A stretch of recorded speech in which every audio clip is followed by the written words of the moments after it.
Alright, it's hard or soft time. It's time to let you know if something is hard or soft. Because in this world, you either hard or you soft. What we got on the docket for today, a little known film called Leave the World Behind. Now, this is a psychological thriller about the invasion of the US homeland, America, that is. But is it actually an invasion? That's what we gonna find out watching the movie. Now, I hear a lot of incorrect opinions, so it's only right I come to give you the death taste, the definitive opinion. Now, this movie gives you what any good thriller gives you. Suspense. It's suspenseful, heart rate up, and that's what it's supposed to do. It's a lot of scenes in here that just had my anxiety through the roof. You know what I mean? I need some ADHD medication watching this because it was really like that. So this story is about a family. You got Amanda, Clay, their kids, little sister and big brother. I forgot their name. So anyway, they get an Airbnb, to get away from the world, to leave the world behind. So guess who shows up in the middle of the night? The owners. You got Mahershala Ali, aka GH, and his daughter Petite Batty, or Rose or something like that. Ruth. Her name Ruth. Now, why they showing up? Blackout or something, I don't know. It don't really matter like that. Now, me personally, I would have just told him, hell no, you can't stay. Are you dumb? No, get out. Now, gone somewhere before I call the cops. I don't even like being no police ass person. So Amanda being iffy, like she should be, two random niggas show up in the middle of the night. Who are y'all? And then Clay, big goofy ass, like, oh yeah, man, sure, you can stay tonight. I don't care. I mean, wouldn't want to be called racist. So these are the two main groups of the movie. You got the nuclear family and the blacks. I mean, GH and his daughter, Petite Batty. I mean, Ruth. So the character's pretty solid. I like probably the mom the most because she keep it real and she bang that 90s R&B. So that's hard off real. As far as the pops, he not weak, but as he put it his damn self, he's a unprepared modern man. You know how that go. Y'all can't fix a sink either, half y'all niggas. Then you got the cheering. Now I would say typical, but I never understood the whole bullying your siblings thing, especially the girls. Especially your little sister. Like, he just do stuff and it's lighthearted most of the time, but sometimes it just come off as cruel. Like, why you doing all this, bro? He like 17, she like 11. Like, that shit don't make no sense. So where's the conflict? What's really going down? Well, the national emergency. This is not a test, nigga. It's an emergency. Now, from the moment you meet the blacks, I mean the Scots, you just get a sense like they ain't telling the whole truth or the truth at all, really. And that just adds to that tension building up around everything going on. Like, every time GH goes and touches something around his own damn house, you just feel like, what he ready to do? What is he really liable to do? I don't trust this nigga.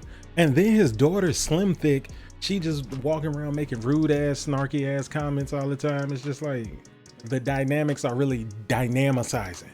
It's a very tight knit and intimate cast. I think acting all around the board is just good in this movie. Nobody had a really lackluster performance. Everything was on point the whole time, the entire movie. And I want to go ahead and say this because I never heard nobody say this, but Ethan Hawke is not in a bad movie. When you see Ethan Hawke, I know the movie gonna be at least decent. It's gonna be something I'm gonna talk to somebody about. I'm gonna tell somebody that Ethan Hawke movie, he don't get enough love. Like, whoever his script reader is or agent, whoever responsible for getting him in the movies he be in, he ain't in one bad movie. So then the curve, weird shit start happening. Deers ganging up on him, bodies piled up outside of houses, planes crashing, etc. And now everybody rightfully on edge, like, who's lying to who? What's really happening right now? We need to figure something out. We got to do something. We got to go somewhere. They have abandoned us. And real quick though, this little girl is like the new Dakota Fanning. That is, I don't talk about nobody children. I try not to talk about nobody kids, but she in the public eye, I can do this. That is an odd looking child. Y'all seen Dakota Fanning in Equalizer 3? That's an odd looking young woman. I'm I'm sorry, bro. It's just, it is what it is, bro. So anyway, you got the second half of the movie coming up, and their son Archie gets sick. He real sick. He real messed up. Like got the fever running high, and then in probably, yeah, it is the most graphic scene in the movie. Just start pulling his teeth out. His teeth just falling out, bruh. And personally, that would have been the end for me. Like, go ahead, take me off the map. That's enough. That's enough for me. I'm just pulling my teeth out my head. Nah, go. Yeah. So anyway, it's time now to go find some help because they helpless. So the grand plan that pops in their head for their son's survival is to go ask the neighbor for help, aka Kevin Bacon. And Kev played the good old boy, country boy, racist-esque doomsday prepper just so perfectly. It's like, I forgot how good an actor he can be, because yeah, he did that. I just thought that's him. He probably is just a good old country racist dude. And this is exactly the point where Clay explains, I am a useless man. Really going outside. He was really going outside on that one. But eventually Danny caved, and he just like, all right, I'll help him. But he also give him information. So Danny caves, clearly not wanting to see a grown man cry, and gives him help. But you don't just give him help, you give him a little more information about what he heard from his people on the other side of the coast. And now GH realizing something that his client said to him was factual, official, a plan to make a country collapse on itself. It's not an invasion or an occupation. It's a complete just isolation from the rest of the world. That's what's happening right now. And with no communication with the outside world, it caused us to turn on ourselves, causing civil war. Pretty simple. Now this got me thinking though.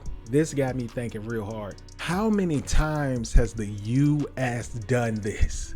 This ain't fiction. This ain't nothing somebody just made up. Can't nobody think that good. This is a real military power tactic. And this movie just so grounded in reality. Like, this is so realistic. It feel prophetic. Like, hey, it's trying to warn you something. Like, hey, if you notice your phone ain't working and you paid your bill. All right, but this is like the end of the movie right here. This is where, how will I put this? The incorrect crowd felt upset. So Kevin Bacon was telling them about their neighbors did some work, got a couple of his boys to do some contractor work underground bunker. It's a bunker, no joke, no kidding. Obviously it's a bunker. And guess who found that first? The little girl, Rose, what's her name? Ruth. One of them Rose, one of them Ruth. I think the little girl Rose. So Rose, she in the crib, she in these people's house doing the Home Alone thing, eating all the snacks, making herself sick, as a child do. And anyway, she exploring the house, looking around, but she trip over. Oh, bomb shelter, duh, of course. So the whole movie, Rose is binge watching Friends. She's like binge watching this the whole time, and she couldn't see the ending. She on like the very last episode, and she couldn't watch it because the fall happened. Internet's out, she can't do it. So the whole movie she talking about, oh, I want to watch Friends. I care about these people. I care about them. So she go to the bunker, and guess what they got in there with the DVD player? The complete series of Friends. What else? So this movie ends with her just watching Friends. The intro play, and it just cut off. It just fade to black. Friends. That's what we watching. So it's just not how people wanted to end the movie, but it's ambiguous. People don't want to let their mind wander and think, fill in blanks, because y'all ain't creative for shit. That's why I gotta give y'all the definitive taste. You can't think for yourselves. I have to tell you how to think correctly. This movie is hard. Everything was hard. Everything was hard. The acting, the suspense, the plot, all the way through it. And because they want to end with a little girl watching Friends, you won't say it's a waste of time. You suck. This movie is hard, and that is the definitive taste.